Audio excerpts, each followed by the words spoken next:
Estamos começando a nossa Jornada da Mãe Especialista. Eu sou a Fernanda Sepp e junto com Cogna Care eu estou trazendo esta jornada para ajudar famílias atípicas a entender como se tornarem protagonistas no desenvolvimento do seu filho. Como que eu posso também ajudar no desenvolvimento do meu filho dentro de casa com as tarefas que eu tenho no dia a dia? Este é um ponto delicado, difícil, mas que é muito possível de fazer. Muitas famílias trazem pra gente que gostariam de ajudar no desenvolvimento dos seus filhos. Algumas não têm nenhum suporte, dependem de um SUS, dependem que a escola faça alguma coisa e muitas vezes essa ajuda não chega ou ela chega numa quantidade, numa proporção que não dá conta de ajudar essa criança a se desenvolver. E mesmo aquelas famílias que têm todo o suporte da escola, que faz todo o acompanhamento clínico com TO, fono, psicólogo, que passa nos médicos, que faz todo o acompanhamento, tem dificuldade em ajudar no desenvolvimento dos seus filhos. E essa jornada vem justamente para ajudar vocês a entender como se tornarem especialistas no desenvolvimento dos seus filhos, como também serem peças fundamentais nesse processo. E nesse primeiro vídeo, então, a gente vai pensar no preciso ajudar o meu filho. Por onde começar? E esse é um ponto muito delicado, porque o processo de aprendizagem, ele é simples, mas ele precisa de alguma organização.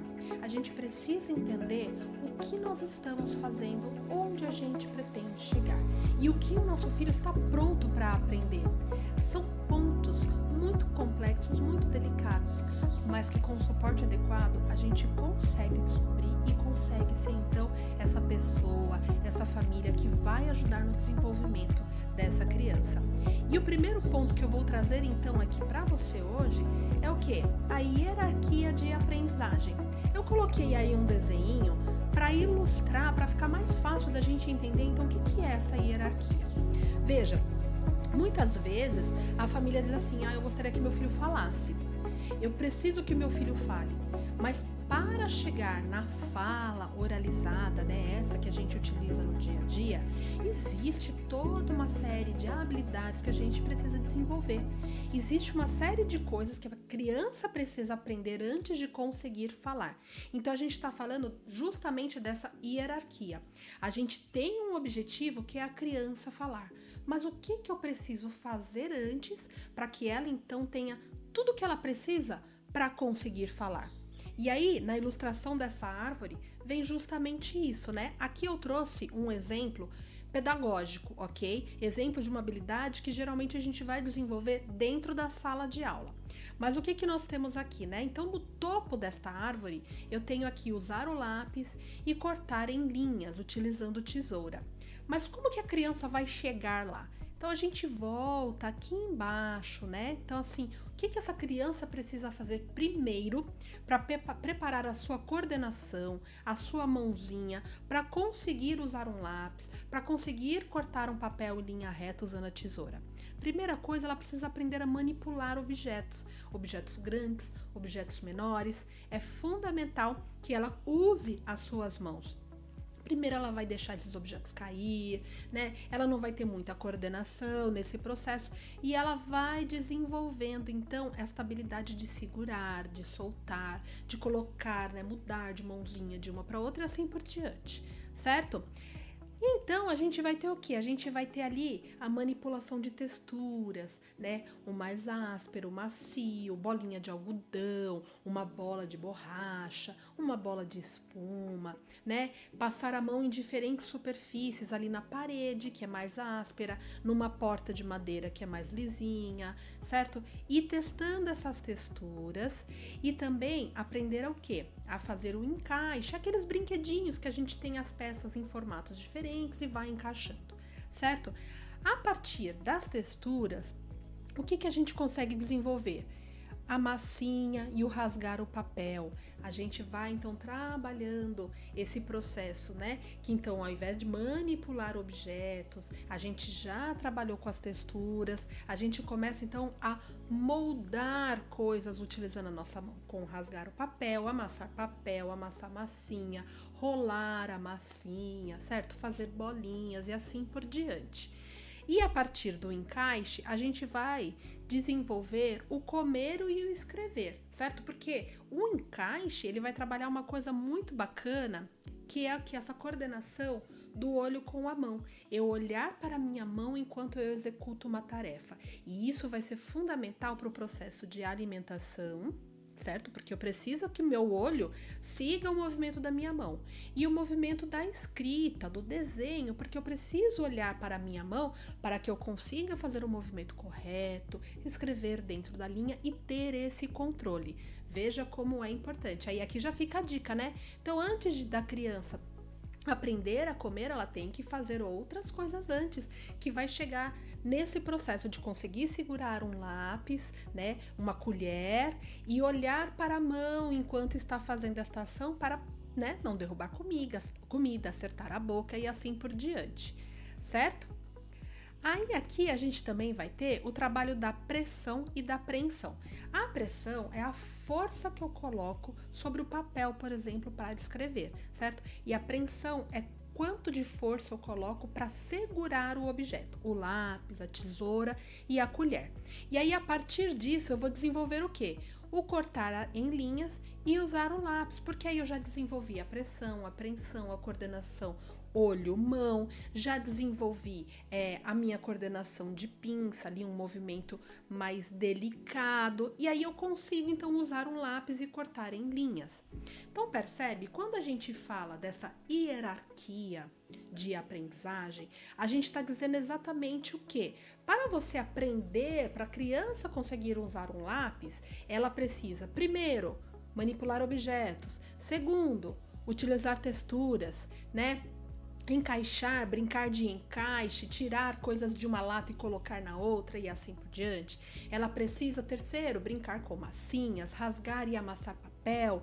Ela precisa trabalhar movimento de pinça, pode ser com pregador, né? Ela precisa aprender a comer, usar a colher. Ela vai derrubar ali no começo e tá tudo bem. Aí então ela vai estar pronta para desenvolver ali a escrita e a utilização da tesoura. A gente alcançou o objetivo, mas a gente soube qual era o passo a passo para a gente conseguir chegar nesse objetivo. Então, quando a gente está pensando no desenvolvimento do nosso filho, por exemplo, eu gostaria muito que ele colocasse a camiseta sozinho, certo? Quais são os passos que eu preciso seguir para que ele consiga colocar a camiseta sozinho? E aí eu preciso organizar esse processo para que eu consiga alcançar esse objetivo, certo? Sem esse passo a passo mastigadinho, sem as etapas, né? Então, se a criança não levanta o braço, como que ela vai colocar a camiseta sozinha, né? Então, a gente tentar organizar desta forma, né? Este passo a passo, esses pré-requisitos para a gente conseguir chegar na aprendizagem. Aí então a gente consegue de fato fazer a criança aprender algo, certo? E muitas vezes a criança já tem esses pré-requisitos, falta um ou outro somente para a gente conseguir trabalhar, né, ali o desenvolvimento da habilidade, daquilo que a gente deseja que ela aprenda.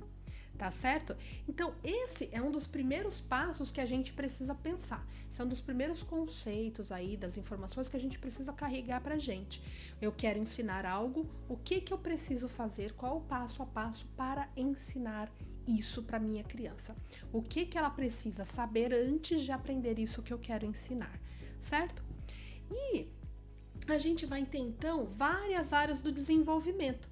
A primeira área que a gente vai ter, que a gente precisa pensar, é o brincar. E o brincar, gente, ele é fundamental.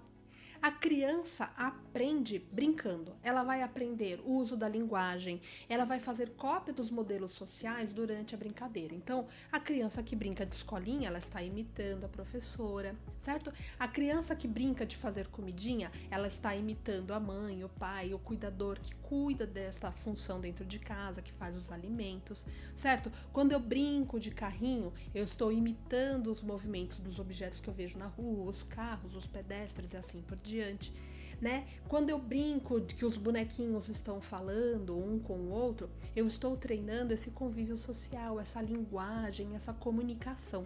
Então percebe, eu desenvolver o brincar da criança é muito importante, porque a partir do brincar, ele está fazendo já o seu treino para a vida real.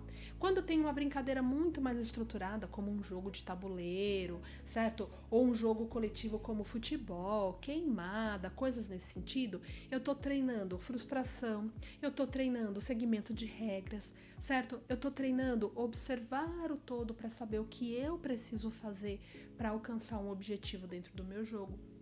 Então, brincar é fundamental, certo? Mas o brincar, ele também possui fases. Eu preciso entender qual é a fase que meu filho está para eu conseguir ir estimulando cada vez mais essa brincadeira, que vai ser todo o suporte para o seu desenvolvimento. E quem é que não quer brincar dentro de casa, não é mesmo? A gente também tem a área da linguagem, que não envolve só, gente, a parte da fala. A linguagem é todo o processo de comunicação que a gente vai ter. Então, o apontar a linguagem, o olhar a linguagem, mostrar algo para a pessoa, um desenho que fez a linguagem, certo? Então, a gente tem essa área da linguagem, que a gente também precisa entender quais são os passos, certo? Para a gente ir desenvolvendo essa habilidade na criança. E é uma área que dentro do autismo, ele tem um prejuízo muito grande, certo? Comumente a pessoa autista, ela vai apresentar ali um prejuízo, né, na área da linguagem, nessa comunicação, nessa conversa, nesse diálogo. A outra parte que a gente precisa trabalhar também é a cognição.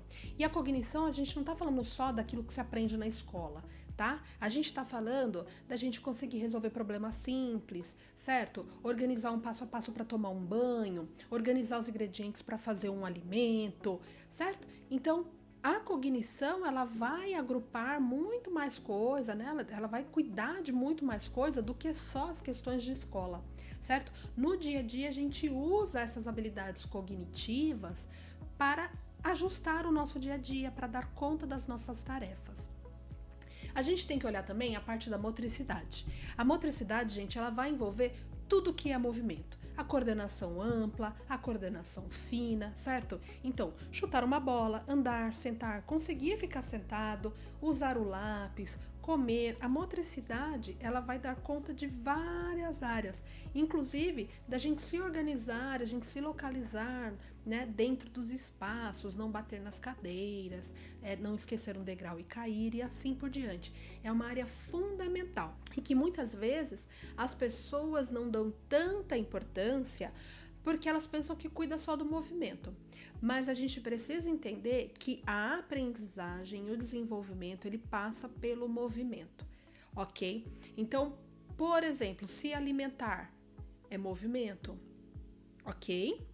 Trocar de roupa, colocar, tirar uma peça e assim por diante, movimento. Subir uma escada, abrir uma porta, tomar banho, é movimento. Mas para a gente chegar nesses movimentos, o que eu preciso fazer? O que eu preciso cuidar dentro da motricidade? Certo? Então a gente também precisa olhar para essa área do desenvolvimento.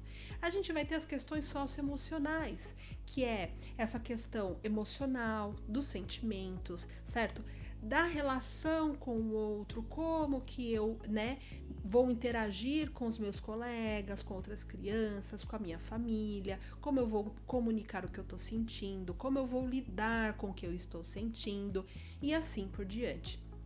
E aqui a gente vai ter as AVDs, que são as atividades de vida diária.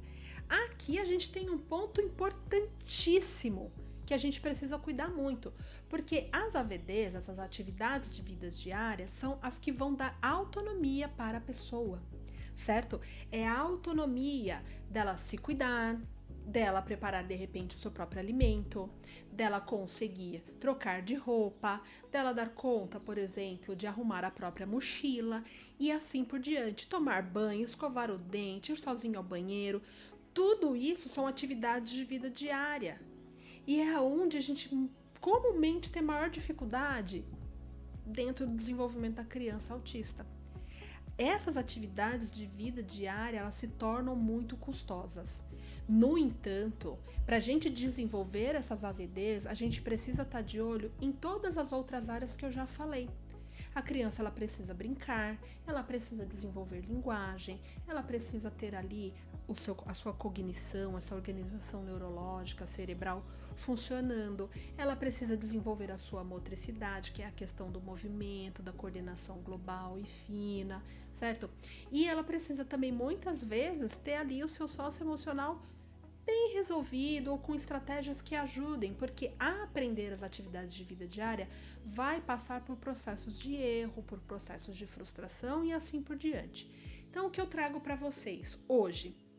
Que a gente precisa olhar para essas áreas de desenvolvimento que eu entendo como as principais quando nós estamos falando de crianças atípicas e típicas também, certo?